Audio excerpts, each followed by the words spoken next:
कि आज खाद्य विभाग की बैठक में जो महत्वपूर्ण बात थी वो हमारे प्रदेश भर के जो हमारे राशन डीलर हैं उनकी कई सारी समस्याएं थी और उन समस्याओं को देखते हुए आज की बैठक आहूत की गई थी। राशन डीलरों के संगठनों के सभी पदाधिकारी वहां पर मौजूद रहे। 13 जनपदों के सभी पदाधिकारियों का प्रतिनिधित्व रहा। जनपद से हमारे डीएसओस जुड़े रहे और इस बैठक में राशन डीलरों का जो लाभांश और भाड़ा के संदर्भ में उनके भुगतान न होने के उनके विषय को संज्ञान में लिया गया है, जिसमें उनको हम लोगों ने जून माह तक का भाड़ा हम लोगों ने उनको दे दिया है और सितंबर माह तक का हमने उनको लाभांश दे दिया है। शेष की प्रक्रिया गतिमान है और चूंकि हम सब लोग जानते हैं कि यह बजट जो है वो भारत सरकार के द्वारा हम सबको मिलता है, तो भारत सरकार की तरफ से भी अभी 1-2 दिनों में बजट आने की पूरी संभावना है। जैसे ही हमको बजट प्राप्त होगा तो ये हमारे राशन डीलरों के संगठनों को भी ये बता दिया गया है, त्वरित भुगतान होगा। इसके साथ ही एक कोविड पीरियड के समय उनका कुछ भुगतान नहीं हो पाया था, उसके लिए भी भारत सरकार से हम लोगों ने अनुरोध किया है। संभवतः वह भुगतान भी जो कोविड पीरियड के दौरान में जो लाभांश का भुगतान है वो भी जो है बहुत जल्द उनको मिलने वाला है। इस प्रकार से भारत सरकार में लगातार वार्ता भी चली है, उनकी ओर से सहमति भी आई है।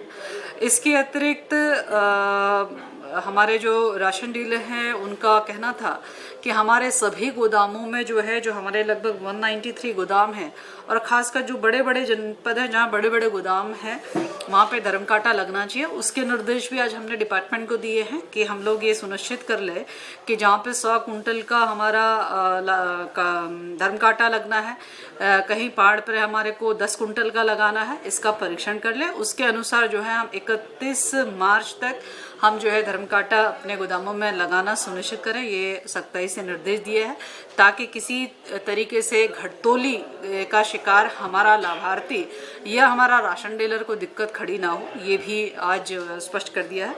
इसके साथ ही एक समस्या और हमारे बीच में बताई गई थी। वो समस्या जो हमारे कार्ड धारक हैं, कार्ड धारकों के लिए ये नियम है कि हम लोग 10 दिन के अंतर्गत उनको हम राशन कार्ड बनाकर देते हैं। तो संभवतः 10 दिन के अंतर्गत में राशन कार्ड उनकी जब हम ऑनलाइन कर देते हैं, उनका राशन कार्ड बनता है तो वो उनको कागज़ में शुरुआत में 10 दिन के अंतर्गत प्राप्त होता है।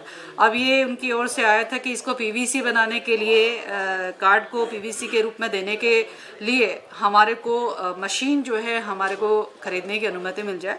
इसके लिए भी आज निर्देश दे दिए हैं कि हमारे सभी डीएसओज अपने अपने जनपद में जिला स्तर पर ही वे मशीन को लगाएं और उसी मशीन से जो है 10 दिन के अंतर्गत उनको राशन कार्ड कागज में नहीं अपितु पीवीसी फॉर्म में जो है उनको कार्ड बना के दे। ये भी स्पष्ट तरीके से उनको निर्देशित कर दिया है। तो आज ये सभी प्रमुखतः बिंदु जो है आज बैठक में रहे हैं और निश्चित रूप से आने वाले समय में हमारे राशन डीलरों के पास में जो है ई-पॉस मशीन के माध्यम से भी राशन वितरण होगा, जिसमें सारा सिस्टम जो है वो बायोमेट्रिक पैटर्न से बिल्कुल नेट टू नेट रहेगा। तो उसका भी प्रशिक्षण जो है उनको प्राप्त हो, इसको भी हमने दिशा निर्देश दिए हैं। तो निश्चित रूप से हम सबकी ये कोशिश है कि जो हमारा पीडीएस सिस्टम है वो बहुत पारदर्शी तरीके से, सुव्यवस्थित तरीके से संचालित हो ताकि हमारे लाभार्थी जो कि राशन कार्ड धारक है उनको किसी प्रकार की असुविधा न होने पाए।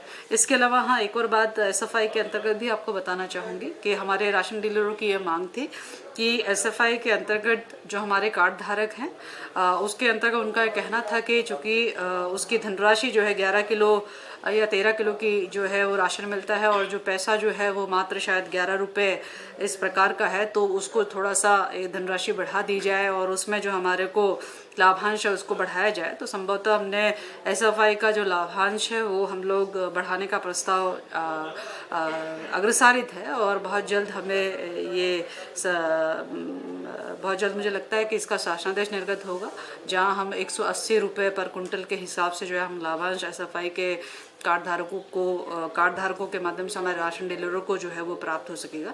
तो ये भी एक कार्य प्रगति हुई है। इसके अलावा हमने कहा था कि भी हमारे पूर्व में निर्देश दिए थे कि हमारे जितने भी सस्ता गल्ले की दुकान है जो रिक्त है, उसमें हम लोग महिलाओं को 33% का आरक्षण हम लोग दें, तो उसकी भी प्रस्ताव को जो है शीघ्र जो है वो कैबिनेट में लेके आए। तो वो प्रस्ताव अभी कार्मिक विभाग में परीक्षण के लिए गया हुआ है और मैं उम्मीद करती हूँ कि आने वाले समय में ये तेज़ी पकड़ेगा। और जो हम लोगों का कथन है कि भी हमें यदि प्रदेश की उन्नति करनी है तो महिलाओं की उन्नति होना आवश्यक है, उनको सशक्त होना आवश्यक है।